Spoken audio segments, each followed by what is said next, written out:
You know those days when things are not going well and you find yourself reacting to all the little things that are happening around you? Oh my goodness, how do you not react? That's why I'm here for you today. Watch closely.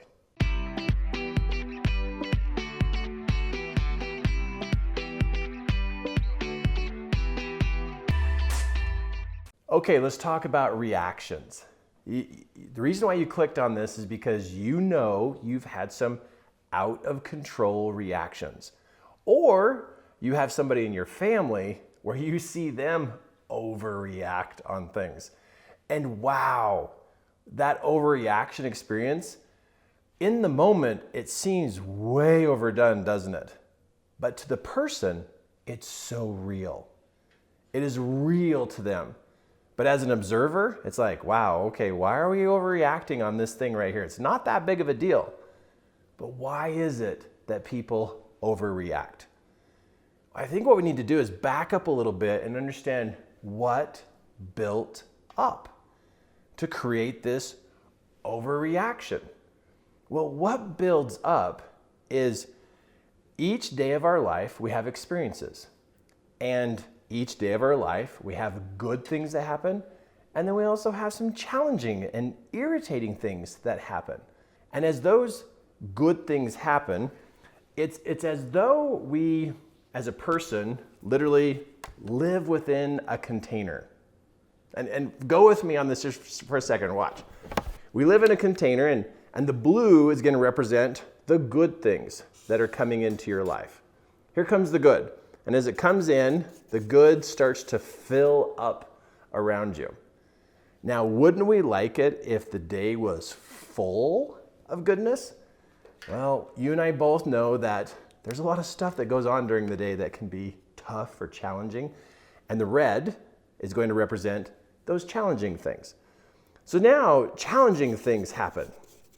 And it starts to fill up more of the space. So we got good things, which we always want those to stay and we feel the goodness. But the challenging things, those things happen to us, but they also get stuck or stay around us. Most people don't know how to let go of bad experiences. As much as the mind knows to keep the good experiences, it also, when it's not trained, keeps the bad experiences. So then here you are from one day's experience. Well, then the next day happens and it fills up some more. And you and I both know if you have kids or a job or you deal with traffic or weather or finances, there's a lot of tough stuff, right? So here comes some more of some tough situations. Then it fills up. Look at that person. Totally filled up to here. If this person doesn't know how to remove the red, get the red out, meaning all the heated emotions, heated experiences, the tough, challenging things that are around them, they literally can fill up with mostly this red. And we know from the color red, that would look like a person who's overreacting. But once you get full, right to the brim, all it takes is one more small thing to happen. Just one more small thing to happen to now come in and go right on top of everything that's right at the brim. And as soon as it hits this, now we start to have spillover. It starts to spill over because it can't be held or contained within that person anymore. And there's spillover. And once the spillover starts and some of this red comes out of the person, once it starts to come out, what happens is all the red that's in this person's personal space, all the red wants to come out. Because if some of it's going to come out, it's all going to come out. But all it took was one small experience to happen to a person who is up to here with things that have happened to them. And so when we see somebody overreact, they're already full.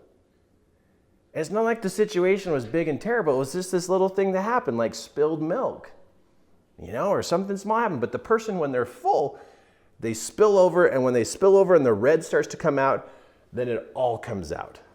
So then, this is what happens, is the person starts to unload their red.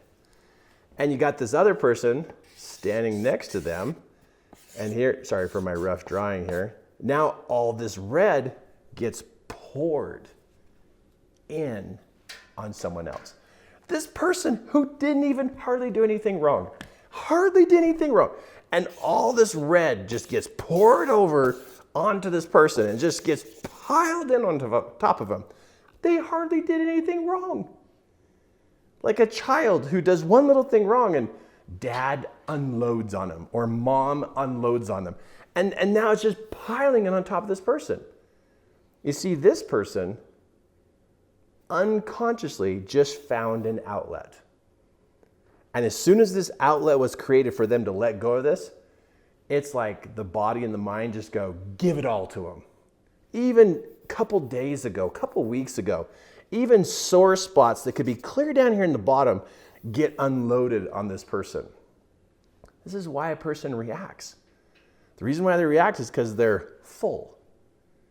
And this person did not do anything to lower that level. See, you and me, we have to lower the levels. You can't just go through life and just get all the way full and think it's just going to evaporate someday. It doesn't evaporate. We have to do emotional management, mental and emotional management. And that means if we got some red inside of us, we got to let some of that go. We got to get it out of us, or one more little thing and it's going to trigger us, and then we'll just react and we'll unload on people. But if you're somebody who reacts and overreacts, then your cup is full. And you got all kinds of stuff going on inside of you. And I know what you're going to say, but Kirk, this is tough and these things are tough. Yeah, everybody has a tough life. Everybody has difficulties. But it does not give you the excuse to unload on somebody else. People are not the outlet of all your negative emotions. It's not where you dump your negative emotions. Where you dump your negative emotions, you put it in a journal. Go put it in a journal. Don't dump on people. That's unhealthy. What if this is your teenager? What if that's your teenager and you just unload it on your teenager? You think your teenager is going to want to hang out with you and talk to you? No way. The most important time to pay attention to this is late in the evening. You've already had a big day. You've already had it up to here with so many different things. And then you know what happens at the end of the day? Your kids get goofy and they do stupid things and they just do stuff that can trigger us. And so be super careful at the end of the day. You don't unload on your spouse and you don't unload on your kids. And if you can feel like you are up to here, you get your journal out and you write in your journal. And unload this not on people, but you unload it over here on a journal. Because once you unload it on a person, you just now hurt that person. You just poured all your negative energy on that person. What are they supposed to do with it? It's all your stuff. How are they supposed to manage that? It's not even their stuff. This is why you overreact. This is why you see somebody else overreact. They were full. And once they get triggered, it just goes. It just, as much as they can pour on the person, it happens. So for you to stop overreacting, you need to lower these levels, and you get a journal out and you write your thoughts and feelings in that journal so that you can lower the levels so when something happens, it doesn't trigger you. It doesn't cause the dam to break. It doesn't cause the spillover. It doesn't cause it to just go flying all over the person. You lower the levels. No one else is in charge of your levels but you. No one else is in charge. You're the one in charge. And you got to do the work. Get a journal, write in the journal, stop unloading on people. And drop the levels so you don't react and overreact. That you can do today. Now, this training video for you, I know is perfect timing Because if you clicked on it, you either have a person you know or it's you, and you're actually wanting to learn about self-improvement or self-mastery. And so to support you in your quest to understand yourself better, click the subscribe button so that you can receive additional videos that I'm creating just for you. The second part is, take a look at my website at 3keyelements.com. The link is right here below. And also look at my training course called Master Your Influence. It's a great class to help you understand you and the relationship you have with other people. Because when you do better, life gets better.